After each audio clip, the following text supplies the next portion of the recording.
Sean Davison and Scotto. Some Scotto Kerslacki. Kerslacki. Yeah, that's me. Is it Kerslack? Is that how you say it? Kerslake. Kerslake. Oh, even different. It's got a lake in there. Yeah. Oh, interesting. It's not foreign. It's very white. So that's me. The whitest name possible. Yeah. Yeah, pretty much. That's fine. Kerslake. It's pretty good though. Dude, how's it going? It's going great. Yeah. It's going great. Did you enjoy the drags? Oh my god, the dregs are so good. There's sometimes when I play like Minecraft maps. Simburbia was the most recent one that kind of did it for me. I mean, honestly, all of the community celebrations, Bloom did it for me too as well. But just like where you just like see the stuff that you're doing in the map, and I'm just like, oh my god, like it is just so far beyond what is normally what you see in a marketplace map, and it's just wild. It's that beyond Minecraft level stuff. It's pretty exciting. It's great fun to work on. Yeah, you really feel like you're pushing like limits, pushing the boundaries. I mean, you have a limit sometimes when you're pushing it, but you gotta break the game to make the game. Yeah. Yeah, Jig in the chat says MC is a real game engine when used right. I couldn't agree more. Definitely is. Yeah, that's definitely how we treat it too. Yeah. Well, Gamemode 1, I'm excited to have you on the stream for is this the second time? Third time. Third stream. First interview though. Okay. I think. Like that's probably right. Yeah. Yeah. I'm a virgin in a couple days. We did Bloom. Scott.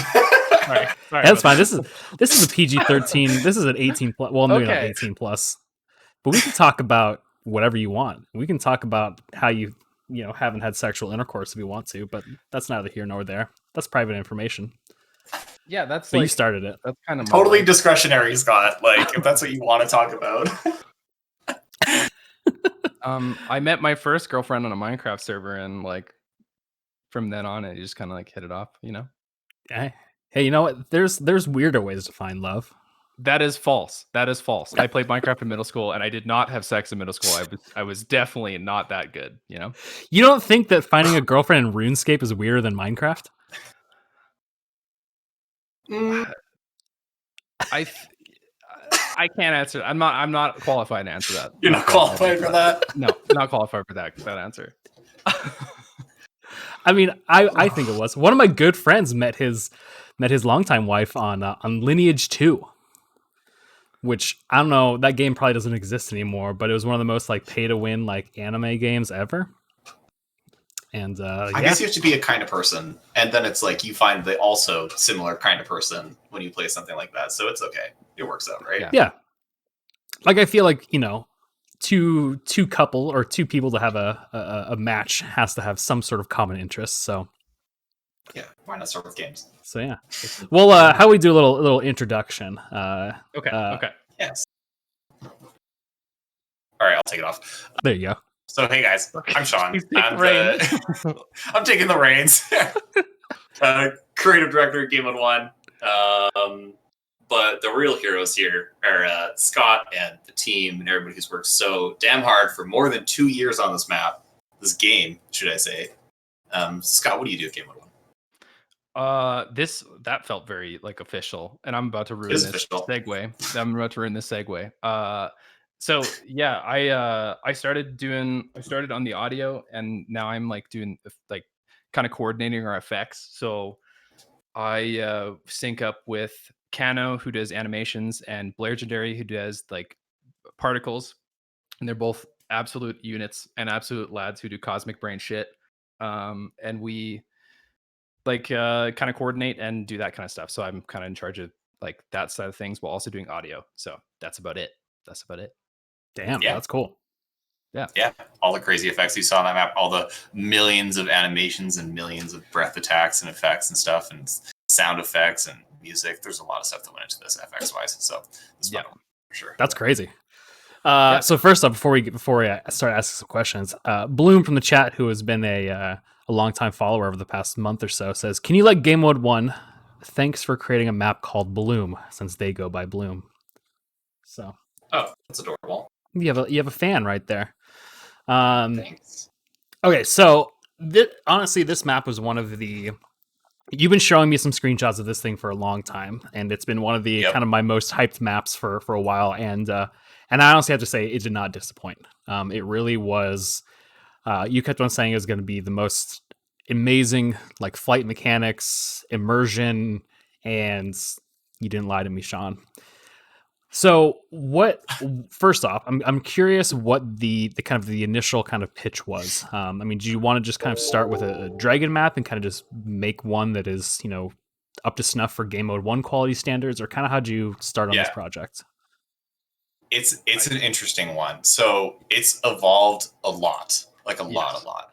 We started this map, I think conceptually more than 2 years ago. Like pretty much, I don't think there was a much at all for dragon maps on the marketplace at the time when we started this map. It wasn't long after we did like DMC, like Dorm Mining Company and Frostfall, that we started this game. And we got so carried up with so many other things on the way: advanced farming, advanced mining, Pac-Man, whatever. And in the kind of the course of this map was just this humongous learning experience for us, where it was like we wanted to make this generic dragon map, and then we kind of discovered that just wasn't enough, and that's not what the Gamemode 1 does. It's not what we wanted to do. Like halfway through that, and it was just this like giant course correction thing of trying to find what this game was going to be for years. And I think like more than anything, just so much of that, like learning about how to be a good game designer, learning about how to do that process is kind of like what happened throughout this map, and all the things, all the successes and stuff that we've had happened since then. So yeah, it's been interesting to see it over the years. But originally, it was we just wanted to make like a generic dragon map, and then and since then we wanted to like create this this quest-driven thing that kind of like redefined what you could do with dragon mechanics. Since this precedent of other dragon games started coming along, we're like, well, we have to continue to top that. Yeah, I remember like I don't remember. My 8 brain can't remember when we started. I remember it was like we wrote up, we pitched a bunch of stuff. Some of it stuck. We made models for it. Wilson made the models for it, and we were like, sweet, this is gonna be awesome. And then like stuff got in the way, and we like had to pick up other projects, and then we came back, and then it was like, well, we got to change things, and so like we had to re-game design things, and it was a labor of love. Like I would say this was the most difficult development we've ever had on a game. Like I think we redid the models like 4 times, and we redid their textures a couple times as well. And just like so much feature creep, so much stuff that kept coming in, and that's why it is this behemoth of a game that it is today. There's so much content in there, so much stuff that you need to scratch the surface on. But yeah, it's interesting learning about that process. Yeah, well, I think it's cool that you guys got, it sort of is it was almost this map that you have been working on for so long. You just kept on implementing all the new things as you worked on other maps, until it was like, all right, I think we're finally, far enough along to like ship it. Yeah. So how did you deal with the scope creep then of trying to figure out how to not go too far? Well, there was like there's like one, I remember one scope creep thing, like stuff was at a point where like we were at 60% done maybe, and I was like, Sean, I can do this cool thing with tech.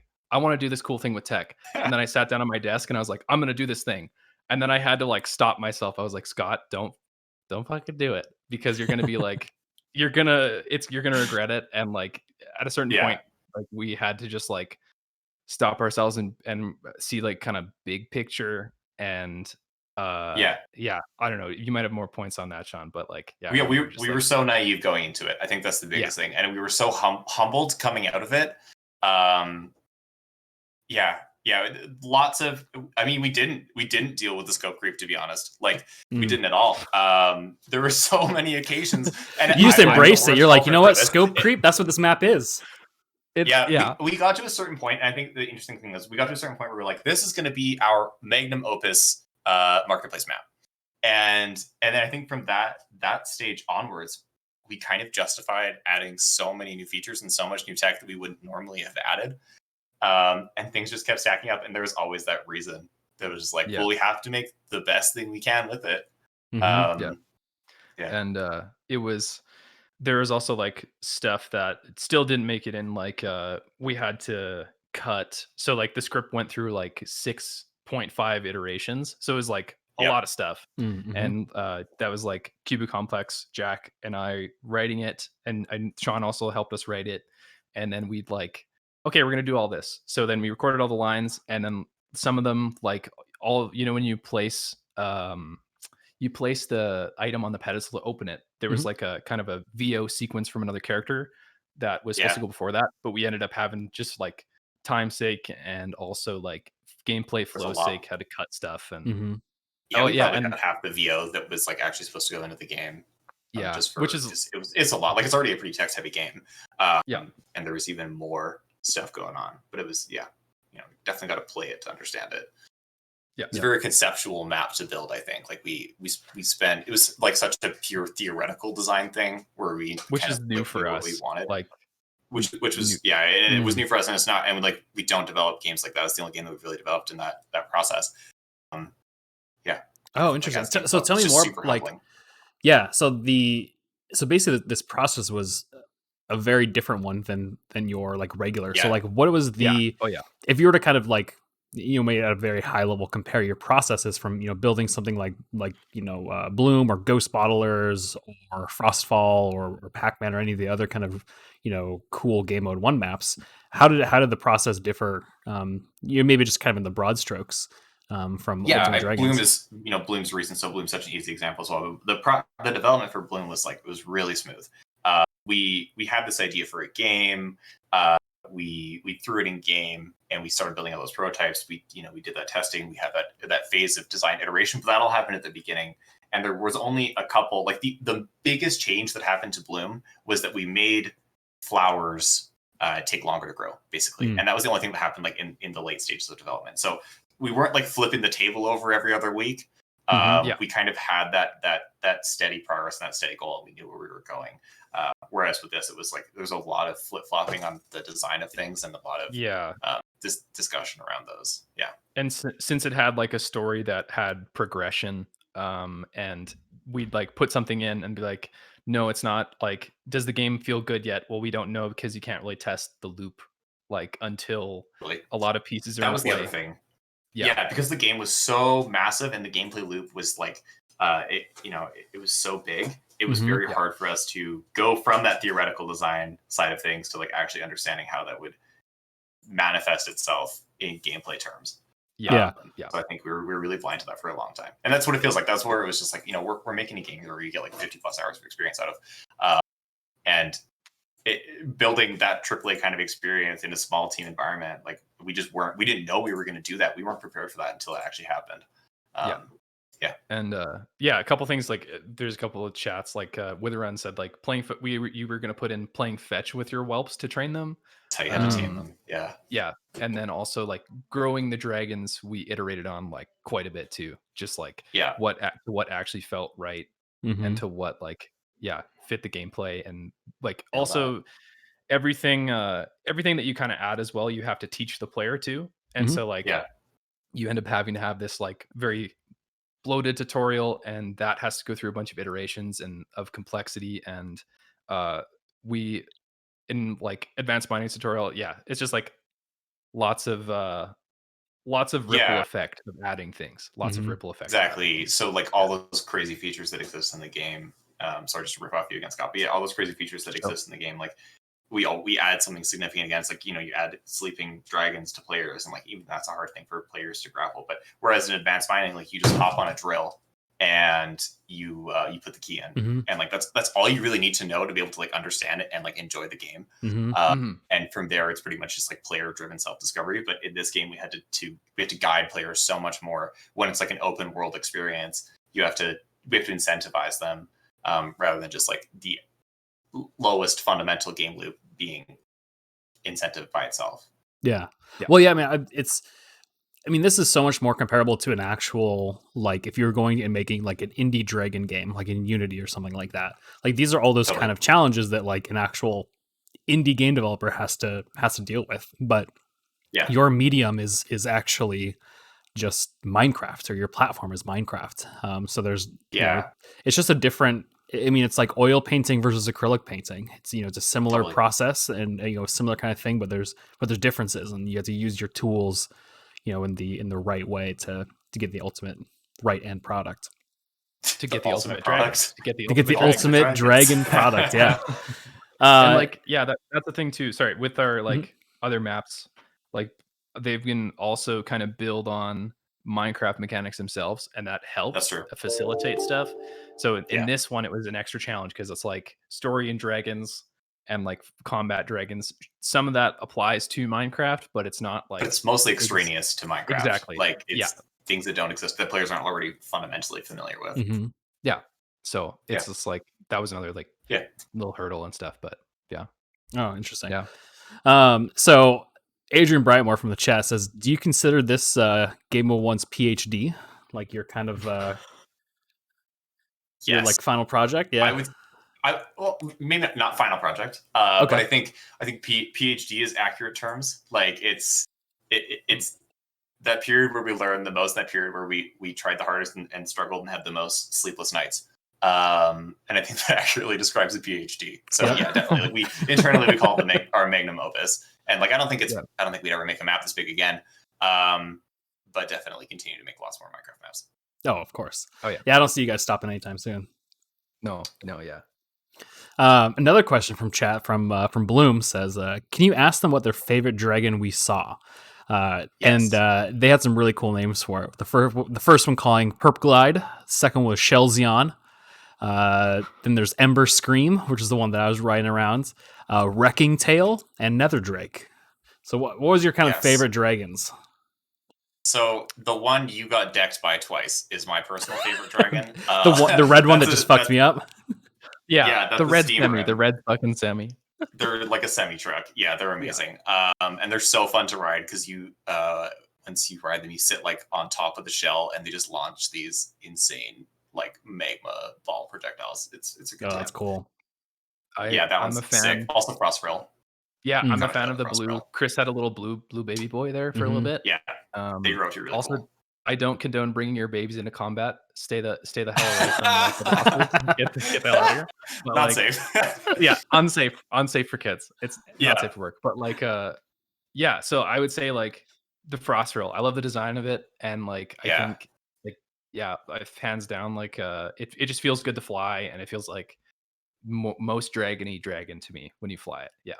I don't think you saw it in your stream, Quinn, but there's kind of taking some inspiration from Pokemon. There's shiny rare dragons that you can find in the world. Oh, that's cool. Really sick effect where they actually shine, which is a lot of work for us. But yeah, they all have like these different variations of rare ones you can find. Some of them are really neon and cool, but those ones are pretty special. Yeah, that's dope. So Scott, tell me a little bit more about your kind of process for like creating the dragons and adding the effects and things like that. What does your kind of workflow look like? So from like kind of like top to bottom, it's like stuff gets prototyped, gameplay, model gets made. In this case, like Wilson had the models like kind of ready to go, and then they get animated, and simultaneously like we see the design, and it's usually like this time I didn't have to record things in my closet. I recorded things in our office, which is nice. Oh hell yeah! Like, yeah, so like I would like scream into a microphone beside like Blair Legendary and like make weird noises, like get him to come over to make weird noises, and then like get so like the sounds that you hear are like depending on the creature, it's like a blend of sounds. So like I use my own voice, some horse, some like pig, some like birds and stuff for the thorn jaw, and just like stuff you can slow down and stretch to make it sound like a creature but something like you kind of haven't heard. And then that's like kind of what I do on that side. And then for the effect side of things, for like the attacks, I just like I've got samples that I kind of steal from and try to make something that kind of sounds like nice and punchy and like can loop very nice, and is also not annoying as all fuck, because that's like your biggest thing is like biggest peeve. Biggest peeve. Sure. But that's like that kind of does that. And then I usually work simultaneously with Blair as well. When he's doing effects, we kind of bounce off our ideas, and like it looks like this, should kind of sound like this, and it's overall like really collaborative. And I think what I really enjoy the most about our process is we have like our Slack channel, and you do an effect, and you that's one thing about game dev that's like I've kind of seen about and read about from like other developers in like mainstream games is like it's a Outside of lot of the Minecraft, yeah. time. Yeah, outside of Minecraft, yeah. Mhm. It's a lot of the time like you're very isolated in what you're doing, and you're very kind of like closed off. But like posting what you made in the chat and showing off and to your team and them giving you ideas and them taking inspo from your stuff is one of my favorite things because it's Lots just of like like in you see development sharing. Everybody's posting videos all the time of like all the cool shit they did. And there's just so much Oh, yeah like cool. camaraderie around that. yeah, so it's like that's something that has like always been really awesome, and it's like yeah, you just improve a lot from it as well. Mhm. Yeah, it's good. That's cool. It's good. Yeah, I like that Yeah. like very like collaborative kind of experience. So maybe this is probably more of a question for Sean, but like how do you keep it all organized? How do you keep on track and make sure that the things that need to be done are getting done? Lots of documents, lots of meetings, lots of task boards. Um, but I also, try and keep as much of it in my head as I can, and Hmm. try and stay on top of everything. So like, um, whenever these guys are working on all the amazing like animations and VFX and sound effects and stuff that they're doing, or the dragons in the gameplay, like always there to understand at the very least what they're doing, so that we can tie all those things together cohesively when Hmm. the product comes together at the end. Um, mhm. yeah, That's Yeah, cool. So and how big is oh, sorry, go ahead, Scott, if you're gonna add on to that. no, it's just like yeah, Sean does like a really great job of roping everybody in and making sure that it's at the end product is gonna come together in a way that's cohesive. And so yeah, we do daily meetings and stuff, and yeah, yeah, just heavy task management. I feel like this project we really kind of grew up through that through yeah. like I through and think that's forth. the best way to say it. We totally grew up through this project. Hmm. Yeah, Yeah, thanks, yeah. Scott. Hey, no problem, Sean. So how big is Game Mode 1 now, and how many people worked on this project or contributed to it? We're about 20 people now, and I want to say probably like 14, 15. I don't actually have the number up with me, but people totally contributed to this project in some way. Yeah. So most of the team had a hand in this one because it's been through the ringer a couple Hmm. times. So everybody's contributed in some way. Uh, yeah, That's cool. So then the other thing that I thought was super impressive was the world build and the terraforming. Like it was really cool to kind of see how they're when you're going from the quest objective from the main place. There's the little spires that you can rest your yeah. dragon on and stuff like that. So how was the kind of the process to kind of outline how how that whole island was set up, and kind of what is your process for doing like the terraforming and world building? That would be Brandon Arios's department in the chat. I think he wanted a world shout out, and the world is fantastic. So amazing job, team. Yep. So the world was an interesting one on this because like we had like an initial world design that we kind of came up with and we were happy with for a really long time. And then we went like all out on the gameplay and all out on the effects and all out on the art and through so many different iterations. And then I remember Brandon coming to me and he's like, I want to bring the world up to the same level. Like I want the world to be cohesive with everything else. And we had that chat. And then it kind of went through another pass, like a final pass, and just to give it that like really lovely, gnarly archipelago look with all the sea stacks, and these like brand new boss fight arenas and stuff. Yeah, it was similarly iterative, but trying to keep it in the same vein, art style wise, with everything else. That's cool. Yeah, and then also just the textures that you guys added and modified, and I think the water being that like extra blue color really kind of just gave it this different tone, which is really neat.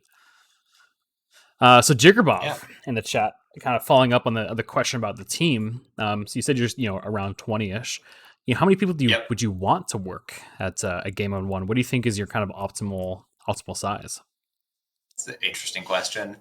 Carter says, White Thurin says 100,000. Obviously, no, I don't want 100,000 people working Game 1.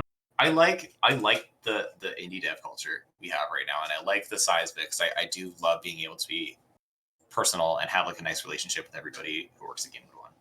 to get to know them well and get to know their process well. So, like, I don't anticipate like any forced growth happening anytime soon. I really like where we're at right now and just continue doing what we're doing. Maybe branch out, maybe make some other games and stuff. But loving the size of 20. Unless Jig, if you want a job, like, just hit me. Yeah, Jig, hit us up. I understand. I need to understudy. Jig. Yeah. See you later, Witherun. He's heading out. You're very welcome for playing the map. Bye. We love you. So Bloom has another question. Why the name Gamemode 1? And a follow-up question, when did you first start playing Minecraft? I started playing Minecraft in like 2010 probably. So I've been here for ages. I'm an old boy. But Gamemode 1 is a tribute to the command to get into creative mode. So if you type /Gamemode1 in game, that puts you into creative mode, and that's kind of like, that was the foundation of how, that was the only way we could originally make maps. And, it's so much more than that now, but I think it really summarizes like that, the creator experience. So reflects the team well. Yeah, that's cool. Chat, any other questions for Gamemode 1 as I am running out of my list. But so the let's see. I had one question about the mechanics, but it slipped from my brain. So I won't ask that question. But how did you kind of set on the the kind of quest based kind of thing? Was that something that kind of came early on in the project, or was that later? Pretty late, honestly. I think the quest based thing was more of like a structural thing that we kind of inserted just to make sure players had some sense of structure. But we definitely spent a lot of time focusing on the mechanics of the game. So getting that flight system nailed down with the diving and all the different speeds, and the attack system especially, like that went through quite a few different iterations. Nice. Adrian Breitmer says, what are you working on next? It's confidential, Adrian. It's going to be good. I know what it is. Things. Yeah, it's pretty exciting. I think you guys will like it. I have a feeling. Secret. Yeah, it's secret. We got a couple of really cool things coming out in the early year, so we got some more releases pretty soon here. Nice.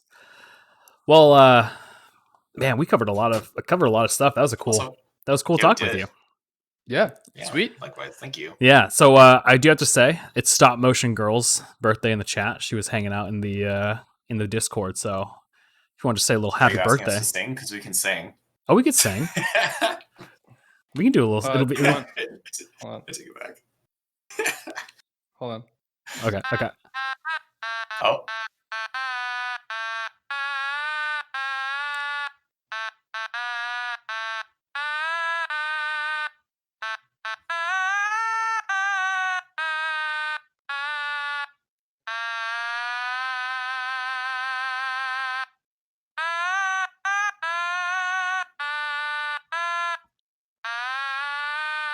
There you go. Oh, that was way better than singing. I don't think I could have sang it. Amazing. I have to mute myself. I was dying. That's an automaton. Yeah. Oh, that's so good. That's good. I keep that shit on deck in case anyone needs like a shitty, odd, like slightly out of key rendition of anything. Shadara is just snorting beside me. She can't hold it in. Oh, there you go, Stop Motion Girl. Hopefully that was even better than... Happy birthday. Was that the same guy that made the screeches for the dragons? Yeah, that was the instrument. Yep. Same man. Oh, too good. Well, Sean, Scott, thank you so much for hopping on the chat. Is your name actually Scott? Is it just Scotto? Yes. Okay, yes. good. Yeah. I was just for just a split second there, I thought your name was Kyle for like some random reason, and I don't know why. And I thought we do have a Kyle. I know you have a Kyle. Yeah. Oh, too good. You can call me anything. You can call me anything. Anything you want. Sure. No. Sure, that sounds good. Well, Sean and my little baby. Scott. Oh, and the little baby. Yeah, okay, that's good. Yeah, that's pretty good. Right. was good having you on here. I'm sure this will not be the last time we have Gamemode 1 on the stream for a little interview, a little chat, and thank you so much. Thank you. Thank you for having us. That was awesome. Yeah. Anything you want to plug before you go? This is your opportunity to advertise anything you want. Gonna plug your donation that you're supporting this month because it's really sick, and everybody should donate to that one. That one's that I don't feel bad about donating to at all. It's great. Yeah. Thanks, bud. That's it. That's the plug. Yeah. Well, there you go. All right. Well, I'm gonna sign up the stream, do a little raid, and Sean, Scott, thank you so much for joining. Cool. I'll talk to you soon. Talk to you later. That's good. Thanks, man. Take care. Peace. Bye-bye.